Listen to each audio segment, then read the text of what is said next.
how come you and your colleagues are back so early? You should be out till 4 o'clock. Any questions you have, you can talk to corporate communications. Oh, I appreciate that, ma'am, but they won't communicate with us, so... And let's face it, you're the one committing the time theft now against the taxpayer. So, folks, I did reach out to the Toronto Police Association. Unlike the Toronto Police Service, the TPA, which is the union for the police officers, actually respects independent media, which is to say the association does indeed respond to requests for comment. You know, as a meter maid, you are enforcing the law against Toronto drivers, but you're ripping off Toronto taxpayers. Why the double standard? And so it was that TPA President Clayton Campbell stated the following, quote, "To be absolutely clear, our members in parking enforcement are operating well within their entitlements under the collective agreement. Regardless of shift length, some are 8 hours, some are 10 hours. All members receive 1 hour for a paid lunch. Often there is no time to take this lunch break during the shift, nor is there time to complete the administrative tasks required of them.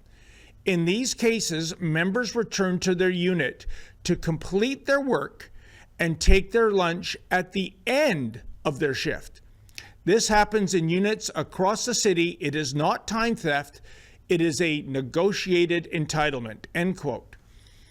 So were we mistaken regarding our allegations of time theft? Were we given bad information?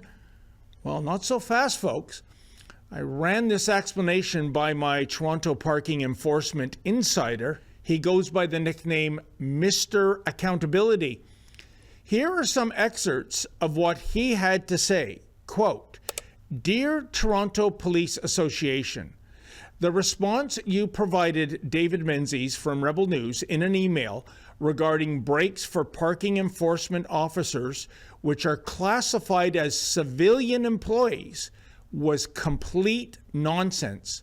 The Toronto Police Association lacks proper knowledge when it comes to the Employment Standards Act of Ontario as to how it applies to its civilian members.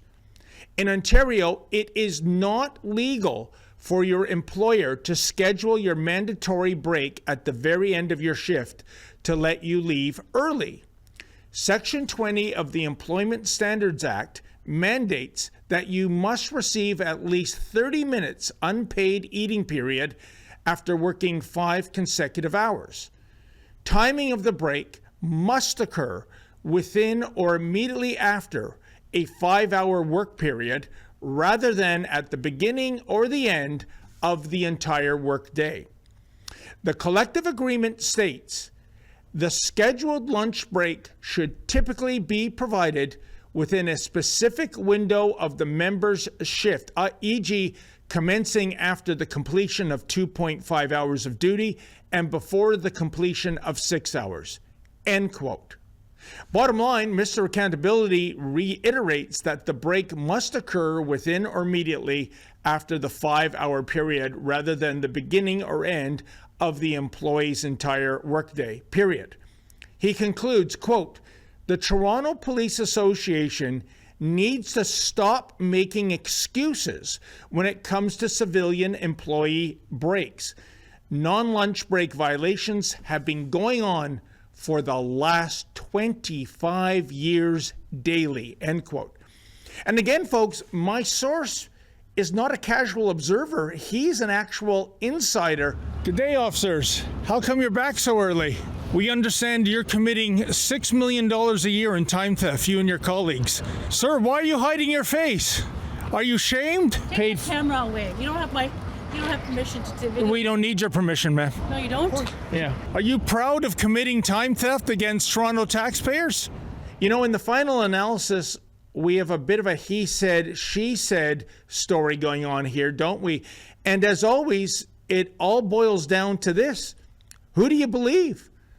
And I would argue that this is a very loaded question these days, given the numerous scandals involving members of the Toronto Police Service.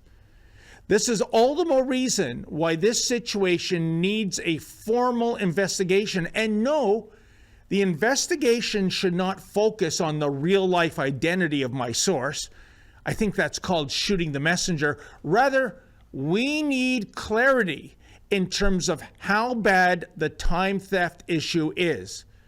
As previously mentioned, our sources estimate that this scam is costing Toronto taxpayers about $6 million per year. That's outrageous, and it must stop. And really, talk about perverse irony.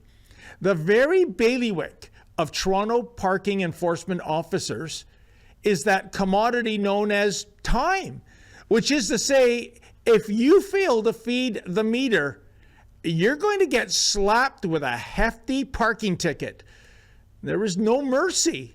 The meter maids are all about watching the clock when it comes to the parking habits of Toronto motorists.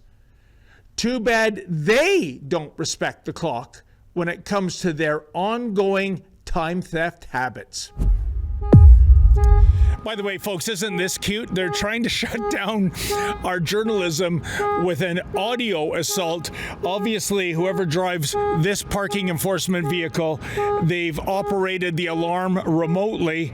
And I guess they think if they make this racket, we won't report. Unbelievable. But you know what? Can you do me a favor? It's time for this useless police chief to go. Please go to our petition, firethechief.com. That's firethechief.com. Clearly, DemQ has lost control over his minions, and Toronto taxpayers are paying the price. Not suitable.